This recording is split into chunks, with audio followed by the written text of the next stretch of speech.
I now invite Mr. Jonathan Cummings of the Alliance of NGOs and CSOs for South-South Cooperation, our leading event partner, to introduce the chair of the Alliance, Dr. Husna Ahmad.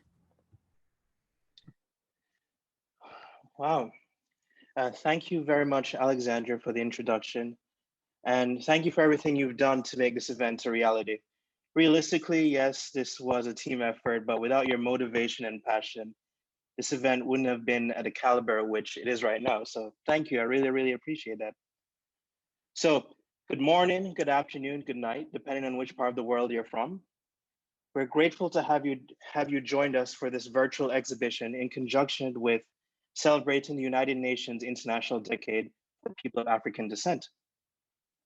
Our purpose in having this event is to celebrate the beauty of the artistic and cultural expression of African and Black art, to provide an understanding that art, our art, Black art, can be used as a tool to highlight the struggles of our people. And in doing this event, we hope that the world has a greater appreciation and cultural understanding of art, not just from Africa, but across the African diaspora. As a young man of the diaspora, born in Jamaica, my culture, just as many others who are born within the African diaspora, is one that's rooted in struggle and oppression. And I'm very proud to see that there's representation from the Caribbean art scene here today.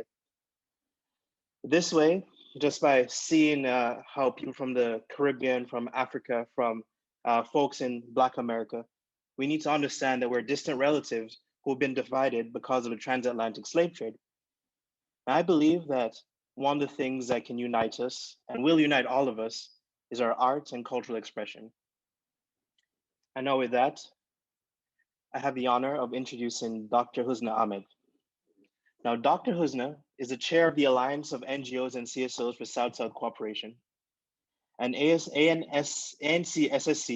is a special committee that works with the UN Office on South-South Cooperation to advocate for civil society organizations and NGOs in the Global South. And I have the pleasure of working with her as a member of the steering committee. Now, Dr. Husna wears several hats.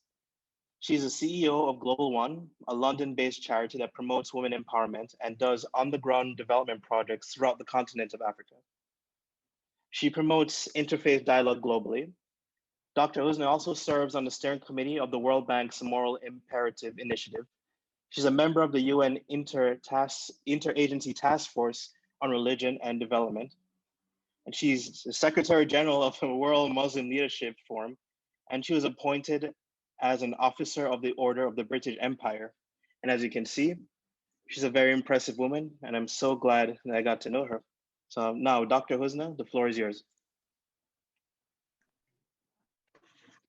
Thank you so much.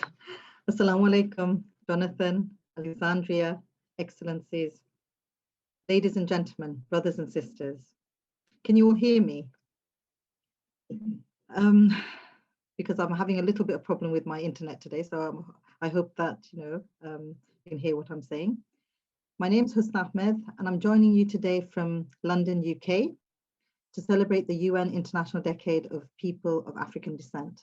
I'm the chair and coordinator of the Alliance of NGOs and CSOs for South-South Cooperation, which is an international network of NGOs and CSOs with a membership of over 400 members with operations in the Global South, that are all working towards the achievement of the United Nations Sustainable Development Goals. We work in close collaboration with the UN Office of South-South Cooperation. What are the UN Global Goals? The Sustainable Development Goals are a universal call to action. It's important that civil society works together to address the pressing concerns globally that impact all human life.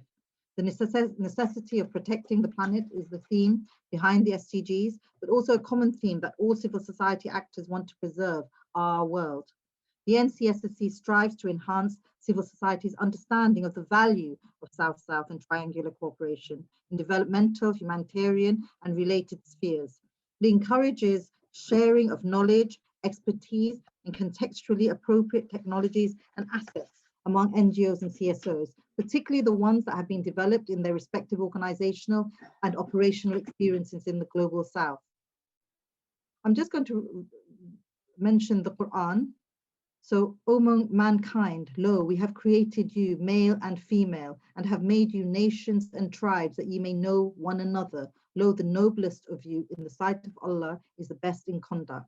Lo, Allah is Noah, Quran Surah 49:13, Al-Hujurat. Now, for the ANCSSC to be relevant at this time, we need to listen to the challenges and concerns of our membership. As the chair of the Alliance, I see only too clearly that the struggle that African peoples have borne, regardless of whether they are in Africa or any other continent. As a person of color myself, I know only too well the negative impact, both direct and indirect, discrimination can have and how it crushes one's soul. I also see so much beauty, and today is about beauty, hope, and celebration. I'm hopeful for the future because of events like this, because of people like you, because of leaders like Jonathan and Alexandria. They are following in the footsteps of giants such as Ngugi wa Thiong'o, the Kenyan writer, Professor Ali Mazrui, James David Rubadiri, the Malawian poet, and Liberian poet Patricia Jabe Wesley. I'd like to end by sharing some great wisdom and advice from four of my heroes. Nelson Mandela, who said, I learned that courage was not the absence of fear, but the triumph over it. The brave man is not he who does not feel afraid, but he who conquers that fear. Martin Luther King, I have a dream that my 4 little children will one day live in a nation where they will not be judged by the color of their skin, but by the content of their character. Malcolm X, a race of people is like an individual man until it uses its own talent, takes pride in its own history, expresses its own culture, affirms its own selfhood, it can never fulfill itself. And sitting at the table doesn't make you a diner. You must be eating some of what's on that plate. And Maya Angelou, I've learned that people will forget what you said. People will forget what you did, but people will never forget how you made them feel. I hope that I have made you feel hopeful for the future. Thank you. Dr. Ahmad, thank you so much for your